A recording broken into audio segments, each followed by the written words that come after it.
This one's been up on the net before, but I just drug it out of the woods then, so it didn't have any wheels and tires. I mean, I don't even know if it even ran. It might have ran. Anyway, we'll just go through this thing. Not new wheels, reconditioned wheels. They're pretty decent. Good rubber, good tires. They're kind of those, 90s type of deal. Wrangler, Goodyears, I guess. Good rubber all the way around. That winch on the front does work. I got it working now. It's got a nice big hook on the front. Now that winch, when you stop, see that lever up there? That's the brake. You gotta brake it because it will slow spool back out again. That's just the way them old winches were, I guess, unless I'm missing something. I guess you could put a spring on that, but when you run it, you would have to pull the lever off, I guess. One way of doing it. Anyway, we got the fair lead, protect the cable on the front, that kind of thing. This truck needs glass pretty much, all the way around. The grommet is starting to separate up there, so you would have to get glass grommets, that sort of thing. Right up until about a week ago, that passenger window on the other side was good, and I was just going to get a windshield and back glass, but now I see it's got a crack in it. Wing windows are still intact. I priced basically an interior kit and glass, and it was around $1,000 without side windows. That's with new grommets, front and rear glass, new grommets, seat cover, and painting the inside yourself. That was a new headliner and seat cover, because the inside of this thing is, like it's been sitting 36 years. I'm using this as a work truck, guys. This isn't some kind of rat rod show truck thing. This is a work truck. So I threw an old blanket over the seat. So the seat, the seat's old pickup seat, right? Tank is still behind the seat. This is not one of those Namco conversions, whatever. I haven't looked up the spelling on it. Anyway, my personal gear will come out of this truck. You got to provide your own tow rope and all that kind of jazz. The four-wheel drive does work in it. I tried that. I've had the tank out of it like 3 times. Cleaning, and then replaced the pickup tube inside the tank because it had just rusted shut, so we cut all that out. Anyway, I rewired the outside far as from the cab back to the taillights. We cut out the box a little bit so we could take out the old 3-screw lights and just pop in truck lights on the back, so it's easy to find lights. Just about any truck stop or anywhere you get those pop-in lights, you can pop in a new one now. Those are incandescents. I didn't put the big fancy LED LEDs, whatever. The box won't stay in it unless you just have to have that box. That's my personal gear box. There's that spare tire in the back, which does not match in size. I don't have matching, but there's a bunch more tires over in the pile. Not a bunch, but 2 or 3 more tires over there in the pile. If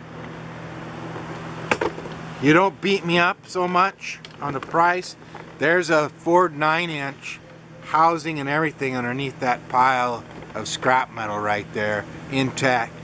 I've got no idea what the ratio is. I'm not going to tear it apart and find out what the ratio is. Right now it's inside that housing, protected. You know, you can buy gear sets for them things under 200 bucks, I think.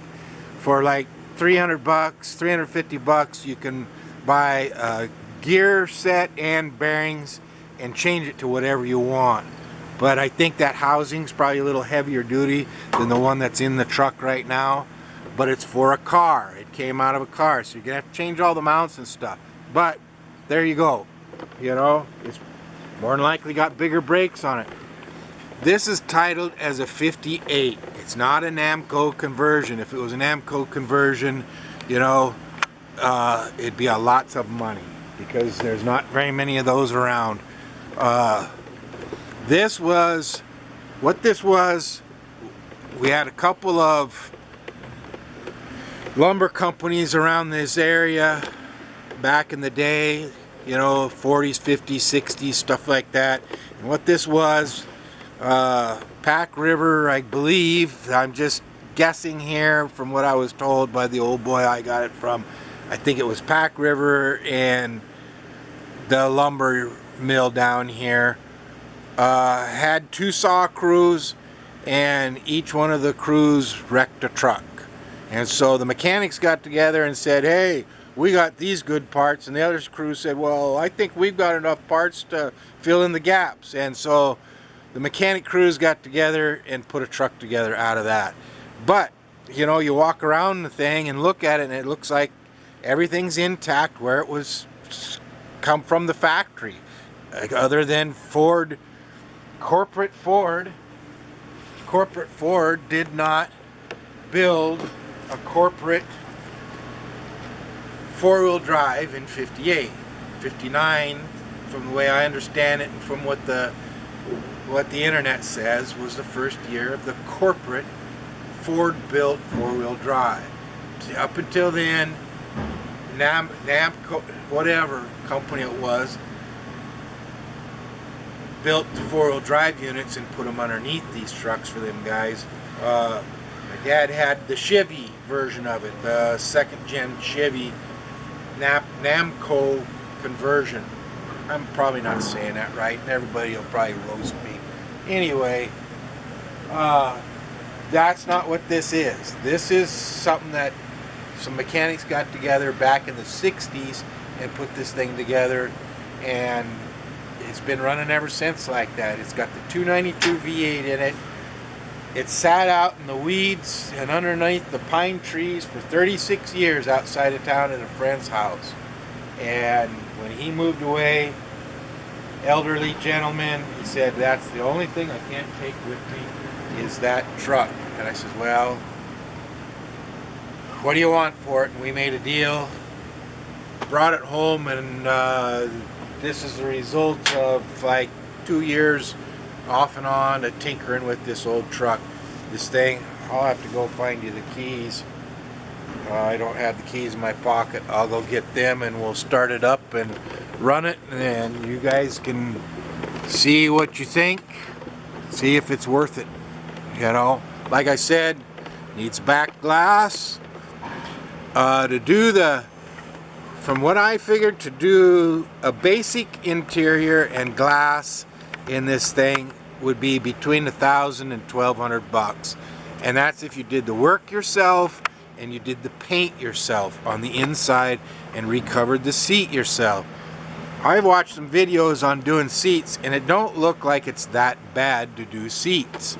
You know, hog rings, and you know, LMC sends you a pair of hog ring pliers with their seat kits. You know, I mean, you know, everybody's wanting to do these do-it-yourself videos. There you go.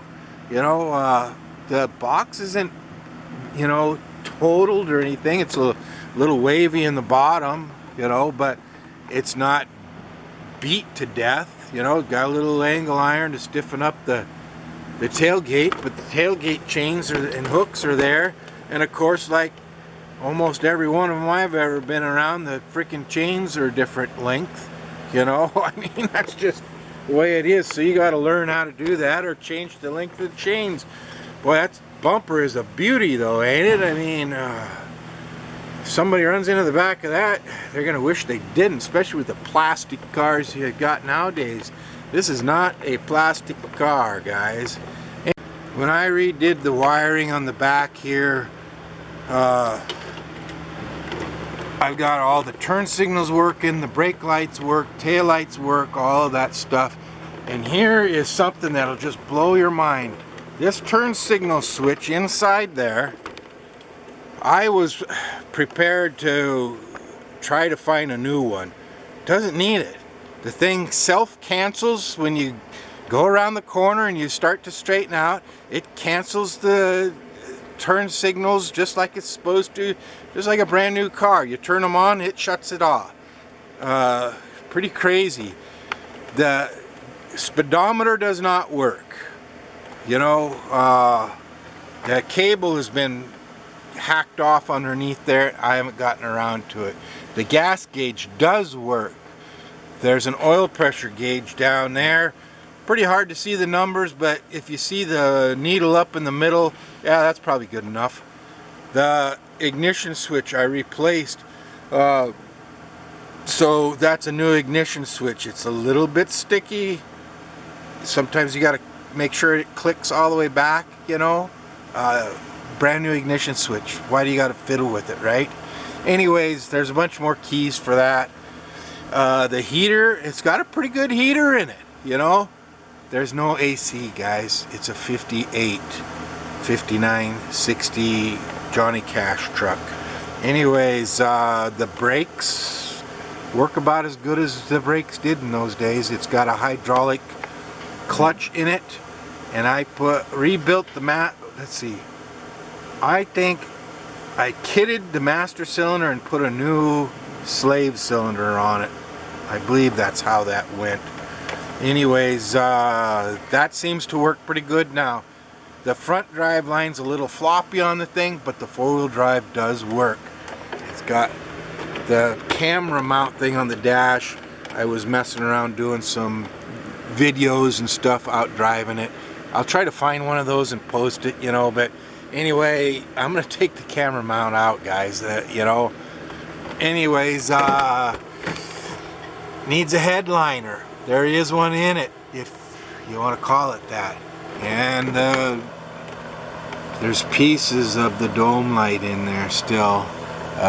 Maybe if it had a new bulb, it might even work, you know. There's half a gun rack there. I think the other half of the gun rack's in the back there someplace. We'll look around, but like I said, my personal gear will come out.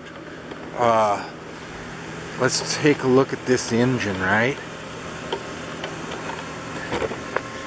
Now that grill, as far as I can tell from the internets, those turn signals work in the front too. So it's got full turn signals, all of that kind of stuff. This is a running driving truck. That grill, I believe in 58, that's the right grill, I think, for it. But there's supposed to be another piece down here. Now I got a job show up. I've got to go do that. Well, that project didn't take very long.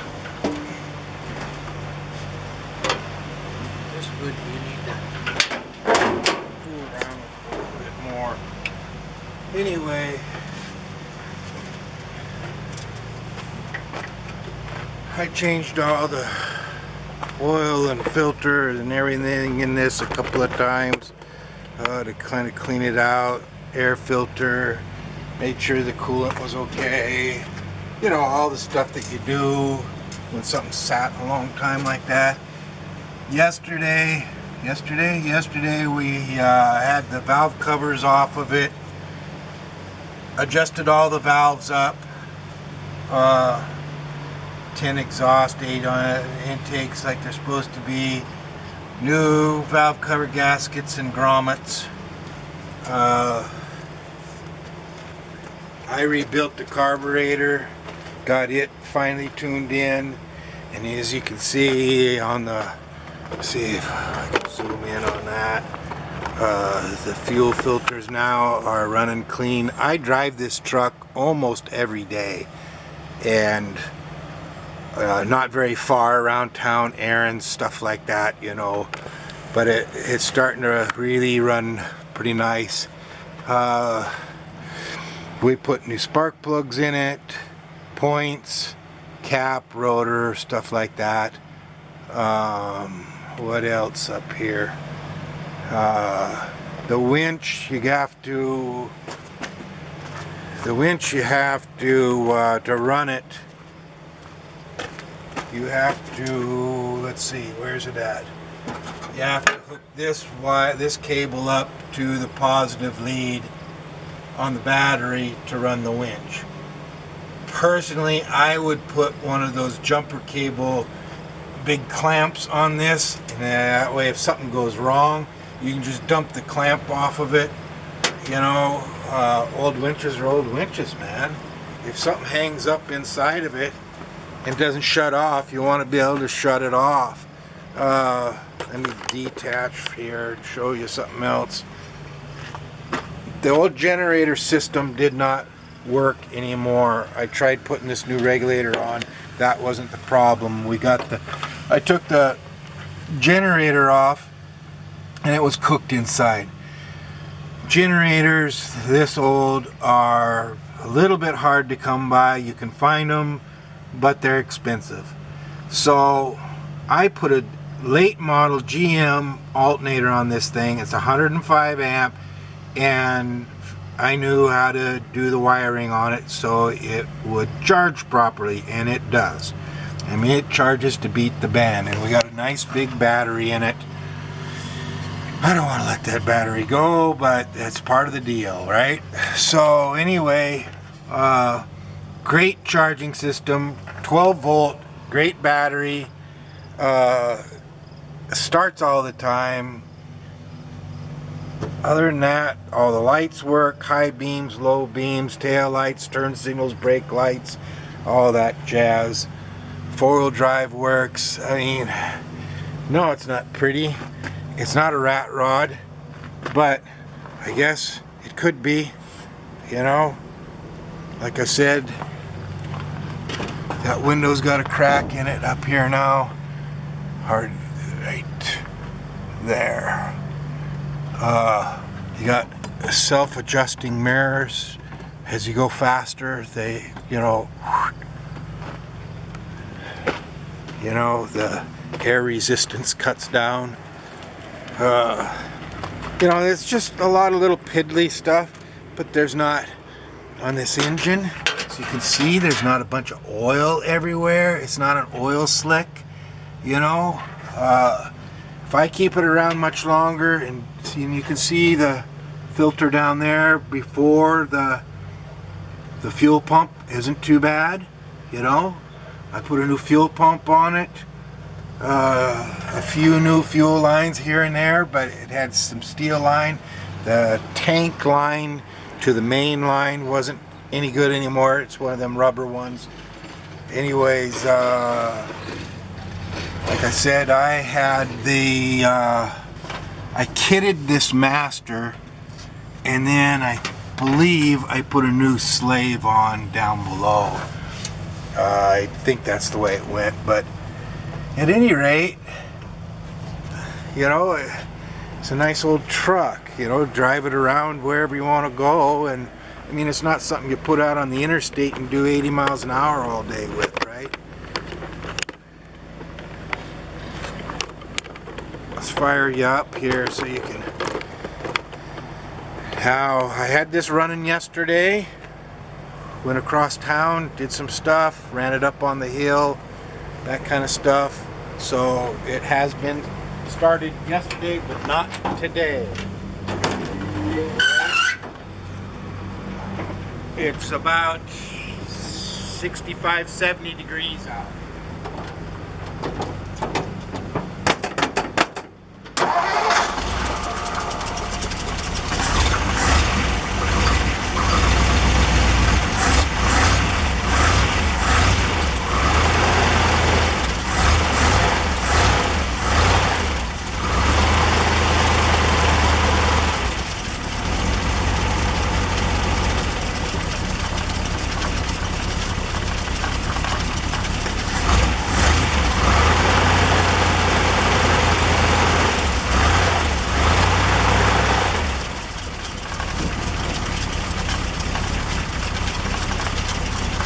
know, the motor's quiet.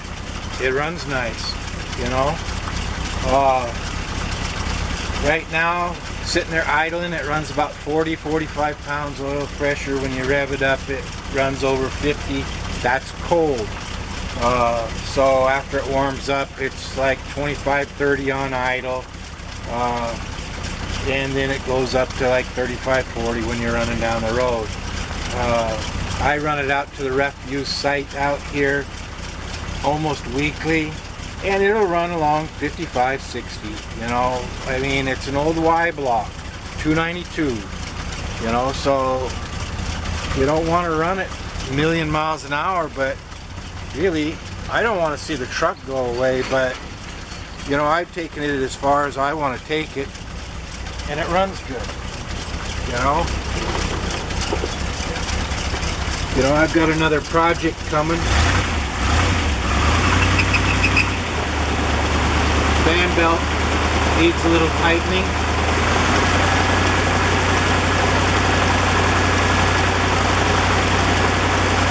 That's a pretty nice running motor.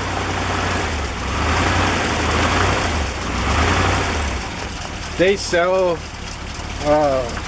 these cast iron exhaust manifolds that center dump out, and you could put true dual exhaust on this thing. All the exhaust is like it came out of the factory, you know. It's got that big crossover that you burn your arm on all the time when you're working on it. But I mean, it's quiet and it runs good going down the road, you know. So if you want dual exhaust,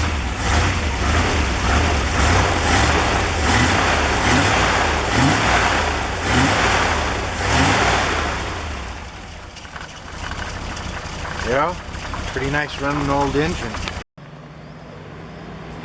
Okay, there you have it, guys. Titled as a 58. It's not a, like I said before, it's not a corporate four-wheel drive 58. It was put together out of a couple of trucks back in the 60s. It's all corporate parts that are supposed to be the way they are, you know. I mean, you'll walk around and you roll underneath it with a creeper. You know, it's not got a bunch of hacked up, torched off, cut up parts hanging everywhere on it and stuff. Matter of fact, I'll tell you what, I'll get on a creeper and I'll do a couple of shots underneath so you can see what it's all about. Hang on a second. All the tires are matching. There's the driver's side rear. All the wheels are matching.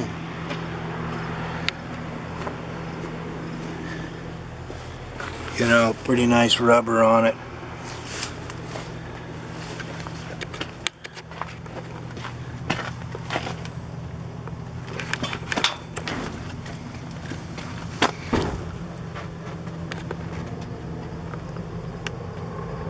This isn't, you know, an oil slick truck where there's just oil all over the place and wires hanging down and stuff like that.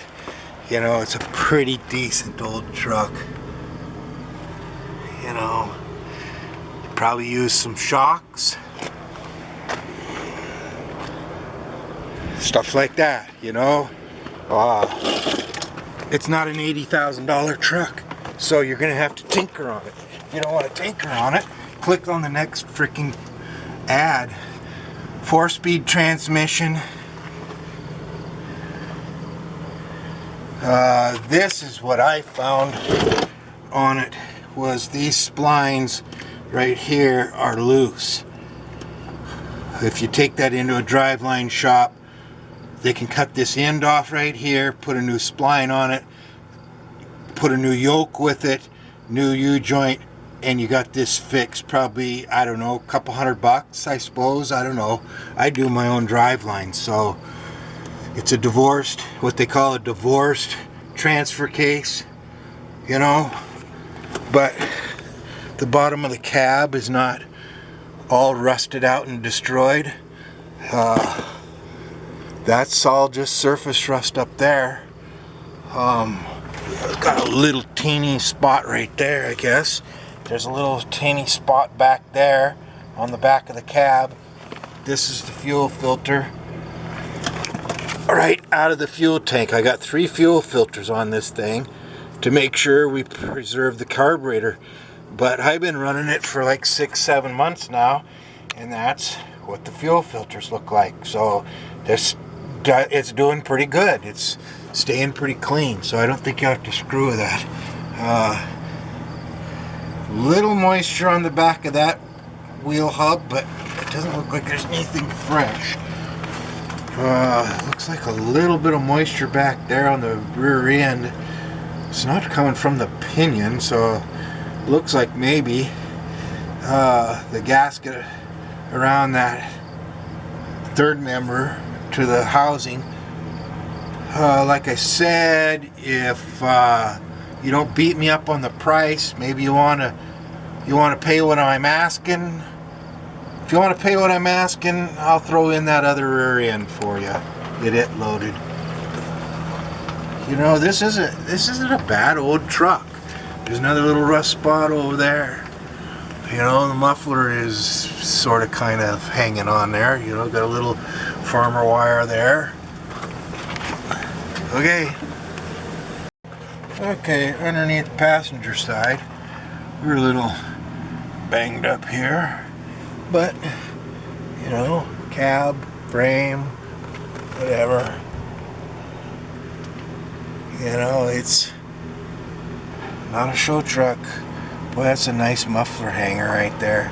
I've got some muffler hangers inside that we'll just throw in on the deal, but what a big deal, right? Big spindler.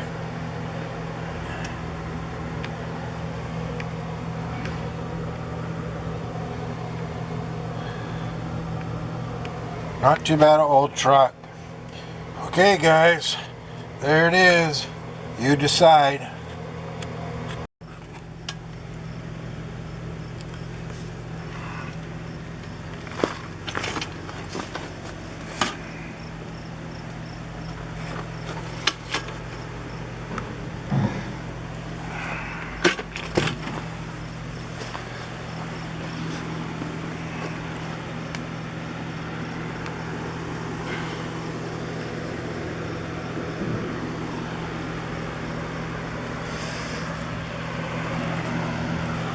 I think that's probably a typical deal, but you know, this kind of a rig, why a guy could just cut that out, and you know, if you're trying to build a show truck, get another box or whatever, I don't know. You could build a cooler truck out of this thing. I wouldn't do a whole lot to the outside. I think I'd build a really cool freaking interior that was just really, really super nice, and I think I'd just leave the outside. That was kind of my thoughts on the thing. I don't think I'm gonna do it, but depends, you know. If somebody decides they gotta have the truck, why, then they can do it. But see, even though the outside is dinged up a little bit, the inside is straight, you know, straight-ish, clean, decent, whatever. Okay.